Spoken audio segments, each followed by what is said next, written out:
জনরব media, জনতার কথা বলে।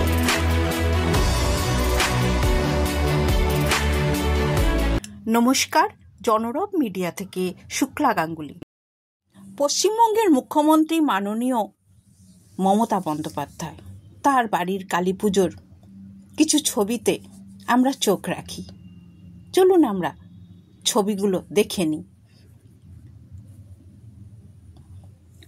কালকের অর্থাৎ কালী পুজোর দিনে মুখ্যমন্ত্রী মমতা বন্দ্যোপাধ্যায় কালী পুজো উপলক্ষে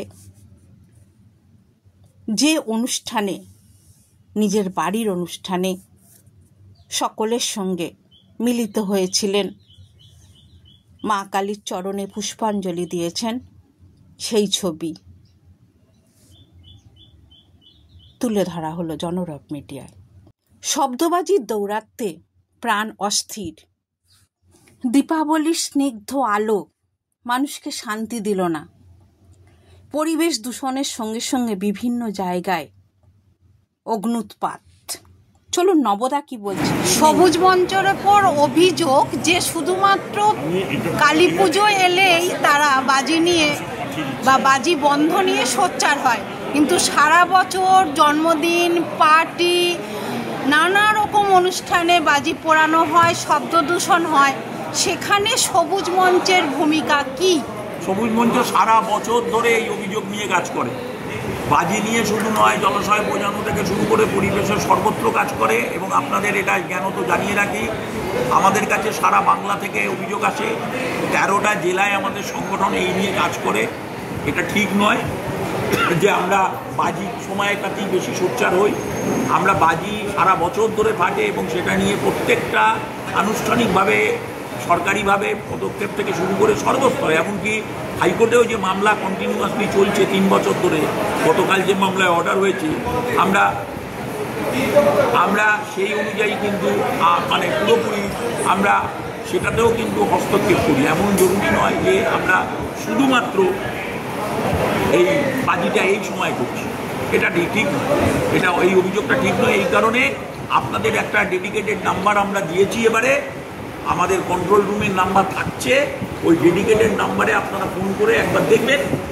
আপনাদের মাধ্যমে আমরা যারা এই পরিবেশ দূষণে আক্রান্ত, সেই দূষণে আক্রান্ত মানুষ, সেটা বাজির দূষণ, জলের দূষণ, জলদূষণ, বায়ু দূষণ, আরও অন্যান্য নানান ধরনের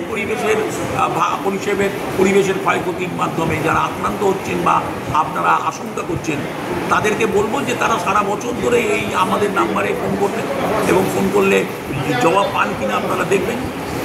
অনেক চেষ্টা করছি, আমাদের ক্ষমতা, আমরা তো সরকার নই আর সরকারি উদ্যোগের সঙ্গে জড়িয়ে থাকা কোনো বেনিফিশিয়ারি নই।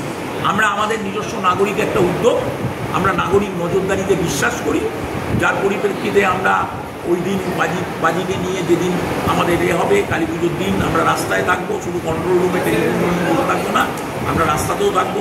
অন্তত নিজের পক্ষে হাসপাতালগুলোয় আমরা ঘুরবো, অন্তত রাত্রি 12টা-1টা অবধি দেখবো যে হাসপাতালগুলোতেও অন্তত পক্ষে যে বাজির দৌরাত্ম্য বা উৎপাত, সেগুলোকে যাতে নিয়ন্ত্রণের মধ্যে রাখা যায় আমরা চেষ্টা করি অথরিটিকে জানাতে। এইমাত্র আপনাদের সঙ্গে যখন কথা বলছিলাম, তখন মেদিনীপুরের ডেপুটি ম্যাজিস্ট্রেট আমাকে ফোন করলেন যে গতকাল তারা আমাদের চিঠি পেয়েছেন, আর সকালে পেয়ে তারা সমস্ত আইসিদের এবং ওসিদের নির্দেশ দিয়েছেন যে যাতে সরকারি মেনে বাজি হয় এবং যাতে সমস্ত রকমভাবে ডিজের মতো যেগুলো বেআইনি, সেগুলো যাতে নিষিদ্ধ বাজানো না হয়, সেগুলোতে ব্যবস্থা, এবং যারা সামাজিক সংগঠন তাদের সঙ্গে উদ্যোগ নিয়ে একটা সচেতনতার কাজ করা।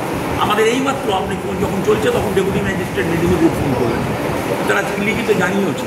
ফলে আমরা আমাদের দিক দিয়ে, তবে একটা তো আমাদের সীমাবদ্ধতা আছে, আমরা অস্বীকার করছি না।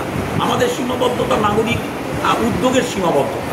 একটা নাগরিক উদ্যোগ, সে তো একটা সরকারি উদ্যোগের সঙ্গে পাল্লা দিয়ে চলতে পারে না। সরকারি উদ্যোগের কাছেই শেষমেশ তারাই আইনের রক্ষাকর্তা, তাদেরই রেগুলেটরি অথরিটি হিসেবে মানা হয়, তাদের কাছেই কিন্তু এই রেগুলেশন করার কথা। ঠিক আছে, অনেক ধন্যবাদ। হ্যাঁ, সবুজ মঞ্চের কর্ণধার প্রেস কনফারেন্স করে এই কথাগুলো বলেছিলেন। কতটা সফল সেটা আমি বলবো না। চলুন আমরা একটু বাজির আওয়াজ শুনি।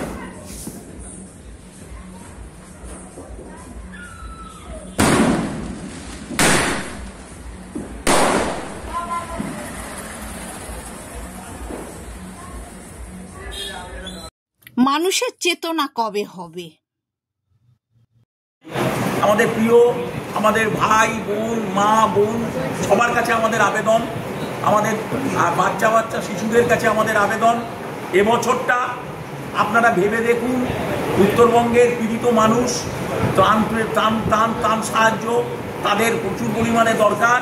এবারে বাজিটা ব্যবহার না করে বাজির বিষয়টাকে দূষণ সৃষ্টি করছে, সেটাকে আপনারা বিবেচনার মধ্যে রেখে বাজিতে যে টাকাটা আপনারা খরচ করতেন সেটা আপনারা এই ত্রাণ সাহায্যের জন্য ব্যয় করুন।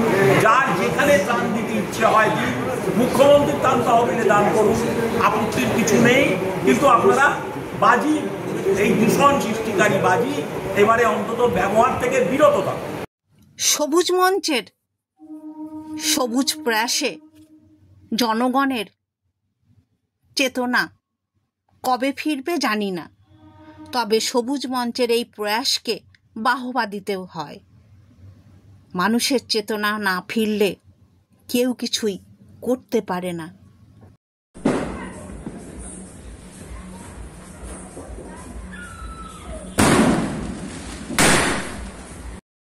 দীপাবলির আলোতে কতটা আলোকিত হবে জানা নেই, তবে শব্দবাজির দৌরাত্ম্য বেড়েছে। আপনারা দেখছেন জনরব মিডিয়া।